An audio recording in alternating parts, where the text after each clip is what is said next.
কাঁচকলার কোপ্তাকারি, তাও আবার এই রকম লোভনীয়। Evening to all of you friends, আমি আবারও চলে এলাম নতুন একটা রেসিপির সঙ্গে। আজ আমি আপনাদের সঙ্গে শেয়ার করব কাঁচকলার কোপ্তাকারি। এখানে আমি 3টে কাঁচকলা আর একটা আলু নিয়ে নিয়েছি। এই কাঁচকলাগুলো এখন আমি খোসা শুদ্ধই এইরকম করে অর্ধেক অর্ধেক করে কেটে নেব আর আগা আর ডগাটা বাদ দিয়ে দেব। এরপর জলের মধ্যে ডুবিয়ে দিলাম। এখন আমি আলুটাও অর্ধেক করে কেটে নিলাম।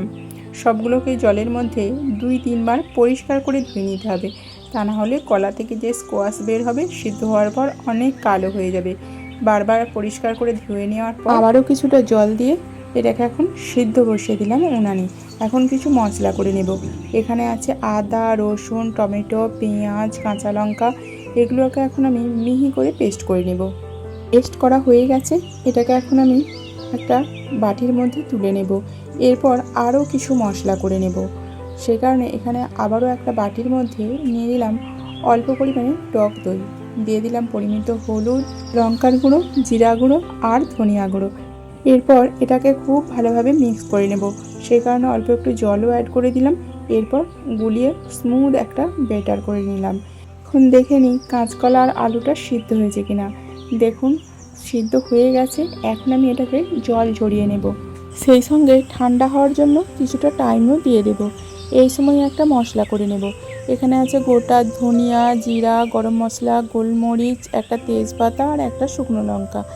এইগুলোকে এখন আমি হালকা করে ড্রাই রোস্ট করে নেব। খেয়াল রাখতে হবে কোনোভাবে পুড়ে না যায়, কারণ পোড়া মশলা স্বাদে দিতে হয়। অল্প একটু গরম হলেই নামিয়ে নিচ্ছি। একটুখানি ঠান্ডা হলেই একদম মুচমুচে হয়ে যাবে। তখন মশলাগুলো এইভাবে সুন্দর করে গুঁড়িয়ে নিলাম। এখন এই কলা আর আলুগুলো ঠান্ডা হয়ে গেছে, খুব সহজেই এগুলোকে ছাড়িয়ে নিলাম। এরপর একটা স্ম্যাশার দিয়ে স্ম্যাশ করে দিলাম। এখন দিলাম পরিমিত লবণ, অল্প একটু হলুদ, অল্প একটুখানি লঙ্কার গুঁড়ো আর ভাজা মশলার পাউডারও কিছুটা দিয়ে দিলাম। এরপর দিয়ে দিচ্ছি বেসন। এখানে আমি 2 চামচ বেসন দিচ্ছি বাইন্ডিংয়ের জন্য, আপনারাও প্রয়োজন মতো দেবেন। এরপর হাতে সাদা তেল অথবা ঘি লাগিয়ে নিয়ে হাতে করে চাপ দিয়ে দিয়ে কলার বড়াগুলো যার যেমন পছন্দ সেইভাবেই বানিয়ে নেবেন। আমি এইরকম করে বানিয়েছি। এরপর উনানটা জেলে নিচ্ছি। উনান জেলে কড়াইটা বসিয়ে দিয়ে কড়াইটা খুব ভালোভাবে গরম হলে দিয়ে দেব পরিমিত সরিষার তেল। এখানে তেলটা একটু বেশি পরিমাণেই দিতে হবে, যেহেতু বড়াগুলো খুব সুন্দরভাবে ভাজতে হবে। তবে তেলটা আমি এমন বেশিও দেইনি, বাড়িতে যেমন ইউজ করা হয় সেই রকম নর্মালি রেখেছি। যেহেতু তেলটা খুব বেশি নয়, তাই এই বড়াগুলোই আমি 2 বারে ভেজে নেব। কারণ বড়াটা ভাজার সময় তেলে একটু ডুবো ডুবো থাকলে অনেকটা ভালো হয় দেখতে, খেতে সবটাই। আর অবশ্যই এখানে উনানের আঁচটা মিনিমাইজ রাখতে হবে, তা না হলে বাইরেটা পুড়ে যাবে আর ভেতরটা কাঁচা রয়ে যাবে। দেখুন ভাজা হয়ে গেছে, এখন আমি তুলে নিচ্ছি। এইভাবে পরের বারও আমি ভেজে নিচ্ছি একইভাবে। এইগুলোও খুব পারফেক্টলি ভাজা হয়ে গেছে। এখন আমি এইগুলোও তুলে নিচ্ছি। তো সমস্ত বড়া এখন আমার ভাজা হয়ে গেছে। এরপর যে পরিমাণ তেল এক্সেস আছে তাতেই রেসিপিটা আমার হয়ে যাবে, তাই ওই তেলের মধ্যেই এখন ফোড়নে দিলাম গোটা সাদা জিরা।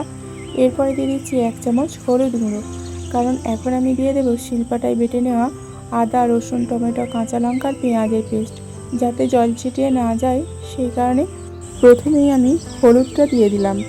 এরপর বাটা মশলাটা দিয়ে বেশ কিছুক্ষণ কষিয়ে নিচ্ছি, কারণ এতে আদা আছে, আদার গন্ধ সহজে যেতে চায় না। সে কারণে প্রথমে খুব ভালোভাবে কষিয়ে নিয়ে এখন দইয়ের মধ্যে মিক্স করা শুকনো মশলার মিশ্রণটা আমি দিয়ে দিলাম। এরপর আবারও বেশ কিছুক্ষণ কষিয়ে নেব।